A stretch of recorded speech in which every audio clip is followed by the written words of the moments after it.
എത്ര മനോഹരമായ ചിന്തകളാണ് സമറിയാക്കാരിയുടെ ഉപമ നമുക്ക് നൽകുന്നത്. ഈശോ ആ മകളെ തേടി മാത്രമാണ് സമറിയ വഴി യാത്ര ചെയ്യുന്നത്. നമുക്ക് ഓർക്കാം, നമ്മളെ ഓരോരുത്തരെയും തേടി ദൈവം നമ്മുടെ ജീവിത വഴികളിലേക്ക് വരും. നമ്മളെ കണ്ടെത്തുക, നമ്മളെ വീണ്ടെടുക്കുന്നത് മാത്രമാണ് അവിടുന്ന് ഭൂമിയിൽ അവതരിച്ചതിൻ്റെ ലക്ഷ്യം തന്നെ. അപ്പം നാം ഓരോരുത്തരും കർത്താവിൻ്റെ ടാർജറ്റാണ്. ഒരു സമറിയാക്കാരിയെ കിട്ടാൻ വേണ്ടി ഉച്ചപ്രാന്ത വെയിലത്ത് ഈശോ ആ കിണറിൽ പോയിരുന്നത് പോലെ നിന്നെ കിട്ടാൻ നിന്റെ ജീവിത വഴിയിൽ വന്ന് കർത്താവ് ഇരിക്കും.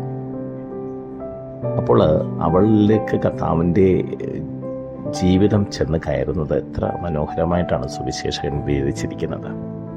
നമ്മളൊരു കർത്താവിൻ്റെ കരുതലാണ് ഇവിടെ നമ്മൾ കാണുന്നത്.